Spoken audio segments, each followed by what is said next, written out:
Uninterrupted Media presents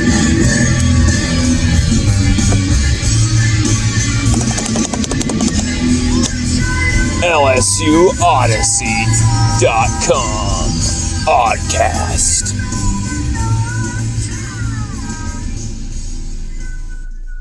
Does this even deserve intro music right now, after last night? Does it even deserve intro music? What we saw last night, and I hope you watched our post-game last night, I thought it was one of the best post-game shows I've ever done. Especially dealing with such a fucked up game with really a horrible...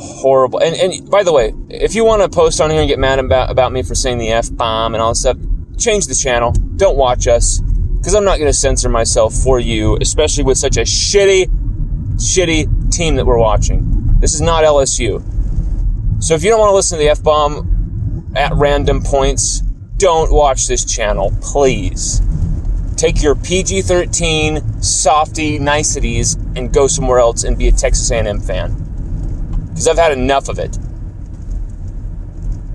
You know, the fact that everyone from Matt Moscona to Jordy Culotta to guys from 247 to even LSU Odyssey, who literally, we picked LSU to lose this game in preseason in overtime by 6 points. How come are we all under some sort of delusion right now? Because I feel like we are. When all of us, from Moscona to Culotta to me to, probably even Blake Ruffino, knowing him, he probably listened to all of us and said, "Oh, I got to pick an upset as well. Can't look like I'm going anti-LSU here." I just go with what I really feel in my gut it could be possible. And for LSU, it felt like everything I was hearing from the players families talking to me about what their sons felt. It seemed like LSU was going to come out and be absolutely just fighting and kicking ass against Kentucky. I at least had this feeling that they were going to fight. And so when LSU fights with their back against the wall, we usually win, especially against really shitty SEC East teams. Okay, Kentucky, they might not be that good of a team. I bet they'll be exposed, pick up 2 losses before all is said and done. But they kicked LSU's ass, and they were kind of patty caking around. They had a 14-0 lead that they really didn't deserve. A fumble from Max Johnson helped them with the first touchdown. We stuffed them on the 4-yard line, I think it was, on 3rd and goal.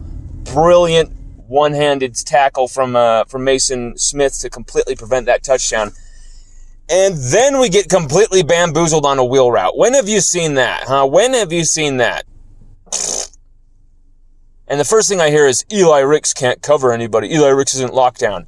Eli Ricks isn't on the running back. Eli Ricks is moved inside by the receiver or tight end that he's covering, and then the wheel route goes outside. That's how that route works.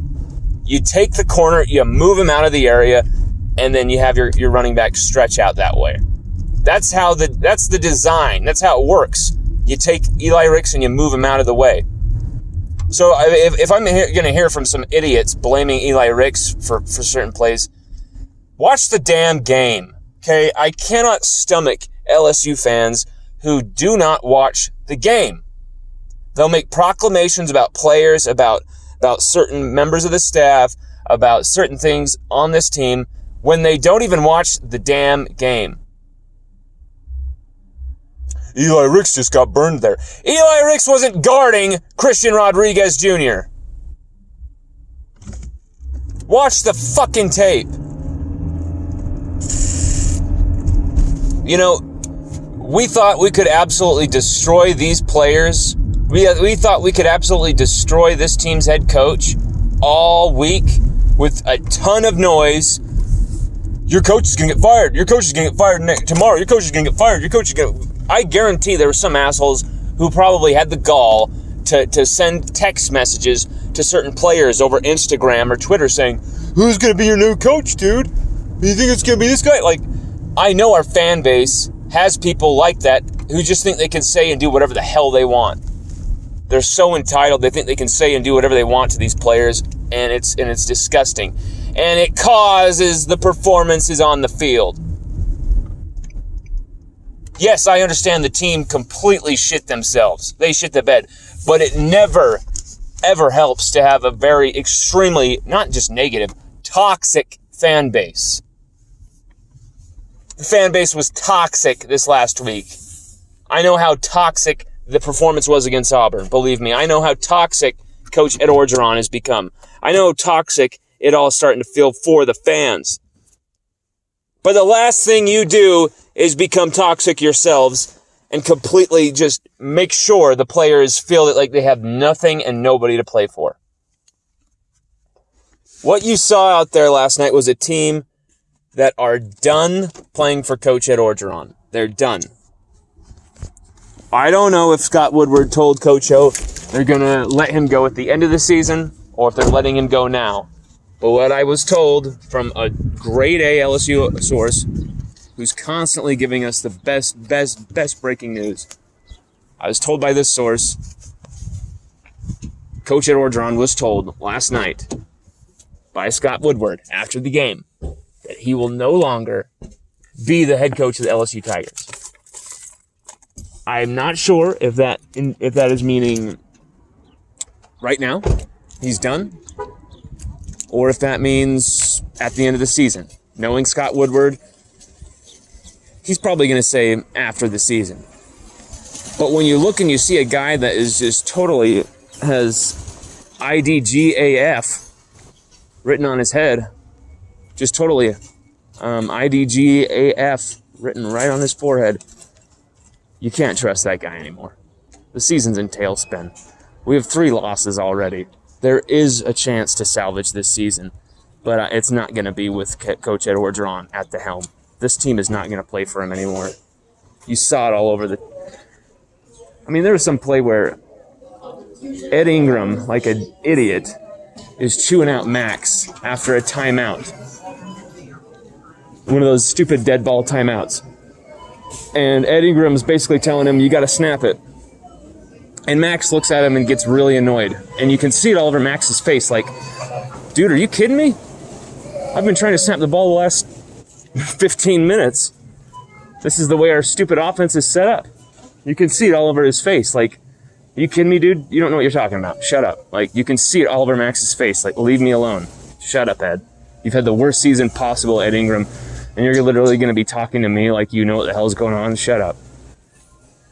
Like, there just seems to be vibes on this team where they bail on their guys too quick. They bail on their guys too quick. And the fans bail on their guys too quick and kind. And I'm sick of it. Support the players. You want to go after the staff all you want. They're adults. They can take it. Go after them.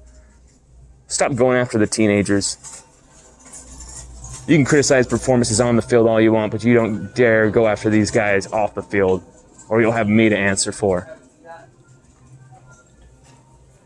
All these idiots who've been going after Ty Davis Price the last 5 weeks of the season look like just absolute fools right now. They're all texting, oh, your son, Ty, is running so great right now, Stacy. Oh, after a week where they were literally ripping on Stacey Davis Price to her face, telling her her son sucks. And then her son goes out there and runs better than like 4 or 5 different LSU performances combined. Literally. And you're going to try and, oh yeah, he's running so good. Like, get out of our face. Seriously. Support these guys full-time or don't at all. But you can't just keep supporting them when they look good for you. Okay? There needs to be a culture change. And I'm not just talking about the team. I'm not just talking about the program, but in the fan base. I've had it. Go Tigers.